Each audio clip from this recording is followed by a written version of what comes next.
ఒక అరణ్యంలో పెద్ద సరస్సు ఉండేది. ఆ సరస్సు పక్కన ఒక కోతి చెట్టు పైన ఉండేది. ఆ సరస్సులో ఒక ముసలి నివసించేది. రోజు కోతి పండ్లు తింటూ సరదాగా ఉండేది.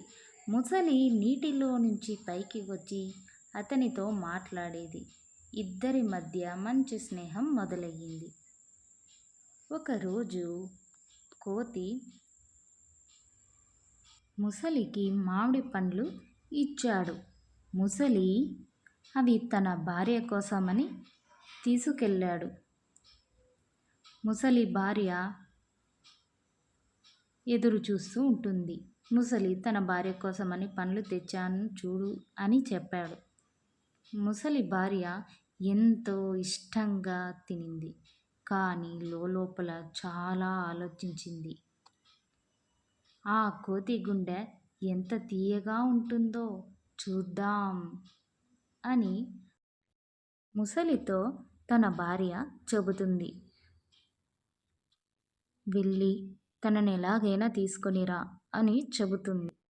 ముసలి తన భార్య మాట విని కోతి దగ్గరకు వెళ్ళాలని అనుకుంటాడు.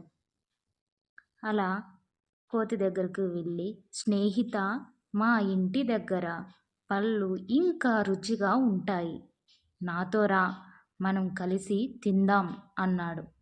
ముసలి మాట విన్న కోతి సరే అని చెప్పి కిందకు దిగుతుంది. కోతిని తన వెనుకన కూర్చోబెట్టుకొని సరస్సులో ఈదుకుంటూ వెళ్ళిపోతూ ఉంటాడు. మధ్యలో ముసలి అన్నాడు, నిన్ను నా భార్య చూడాలని అనుకుంటుంది, నీ గుండె కావాలంటుంది అని ముసలి తనతో చెబుతాడు. అది విని కోతి నవ్వుతుంది. హహహహహ. కోతి చమత్కారంగా నవ్వుతూ, అయ్యో, నా గుండె చెట్టుపైనే ఉంచేశాను, తిరిగి వెళ్ళి తెచ్చుకుందాం అన్నాడు. ముసలి సరే అని చెప్పి వెనక్కు తిరిగి ఈదుకుంటూ వచ్చాడు. చెట్టుపైకి కోతి చేరగానే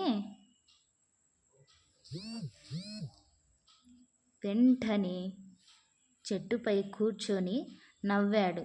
హహహ, బుద్ధి లేని వాడివి ముసలి, గుండెను ఎవరైనా బయట పెడతారా అన్నాడు.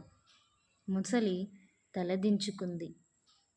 అడవి అంతా ఈ కథ విని నవ్వి, తన స్నేహితుడిని మోసం చేయాలనుకునేవాడు తానే మోసపోతాడు అనే నీతి అందరికీ తెలిసింది.